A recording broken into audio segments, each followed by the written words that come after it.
The Sky News Pulse, which was released this morning at skynews.com.au, is a story where One Nation continues to hit new highs. As we showed you in that primary vote before, that the Liberal Party is down now to a coalition of just 19%. One Nation is now at the highest numbers it has been in a significant period of time, at now 28%. They are up 3% since we did this poll just 2 weeks ago. Also really important here too is that One Nation's numbers get higher when the people doing the poll were trying to work out where the working class of Australia is right now. 34%. The preferred party of the working class is One Nation. To Labor's 27, the Coalition's 14, 12 the Greens and 13 others. Now, as I told you last night, a reality of the system is preferences. Preference discipline matters. It matters if you're a One Nation voter, what you do. It matters if you're a coalition voter, what you do. It matters if you're another voter in terms of getting to a position of 76 seats to change the government. Well, of course, that would not happen at an election should one have been held in the past couple of days, because the Labor Party would be at 54, the Coalition at 56. That is a 1 point difference in favour of the Coalition, but still would have a handsome majority for the Labor Party.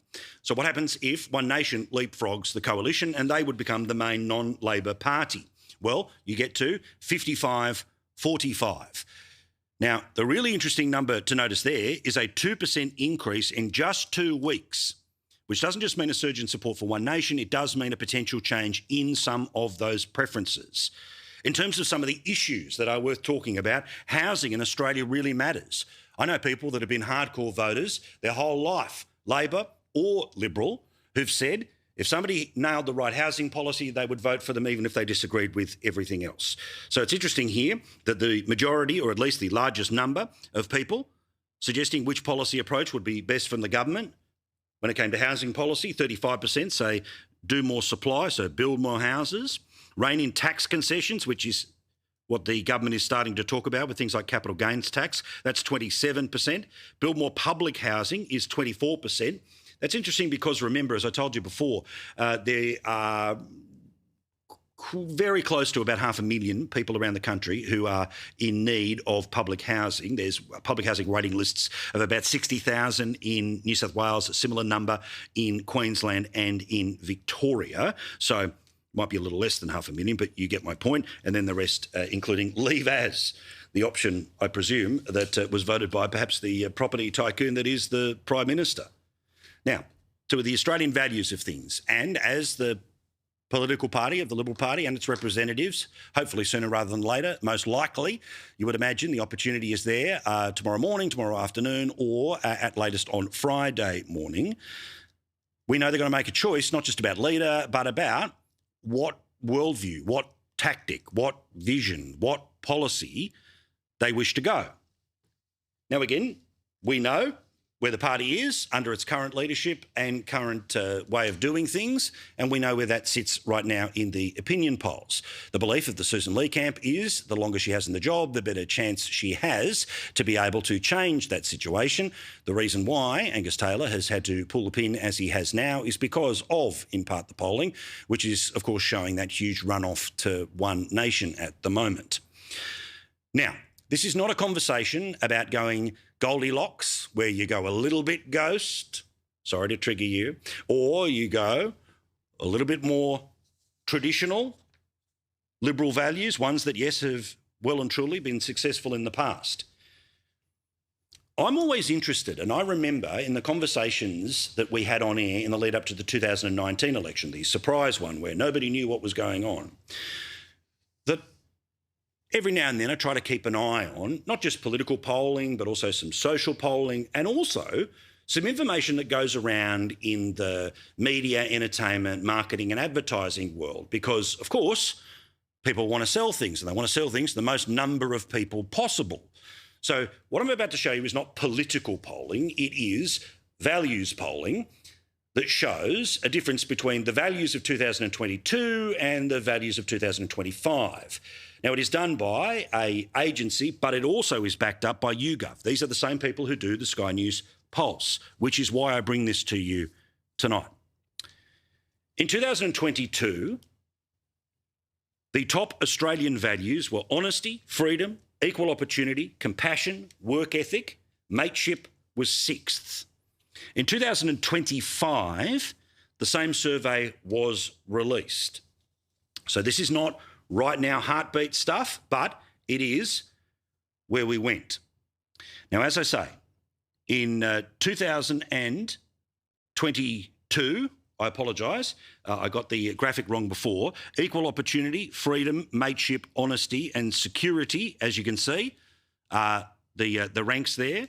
2025, what has replaced this? Security. And I don't just mean in a national security way. I'll explain what security means according to these surveys. Honesty, equal opportunity, compassion and sustainability. Now, again, before you automatically go, well, kind of super lefty stuff, again, I'm not talking about left and right. I'm just talking about how the people who sell stuff to Australians, the feedback and information that they get using the same methodology and the same people that are behind our Sky News Pulse, which is just me trying to put something into the conversation. You notice what's nowhere near that list? Mateship, of course. What are people scared about? They're scared about the increasing global conflict, so that's everything from the Middle East, the environment, rising inequality. Now, of course, you can play this out from the political lens of the rich get richer, the poor get poorer, or you could view it potentially through, I was able to buy a house, but my kid can't buy a house. And misinformation. Remember, while lots of people turn to the internet, they don't trust it. So here's a couple of opportunities for anyone in the political space about your ideas, your values, your policies, and the way for people to perhaps listen to you if they haven't listened to you in a while. 34% of people feel optimistic about the future. That is the minority of Australians, according to this survey. That pessimism comes from many different places. Again, is it about global conflicts? Is it about rising inequality? But that in and of itself doesn't just show right track, wrong track. That shows something about the emotional state of people. Also, 43% of people don't feel a sense of community or belonging.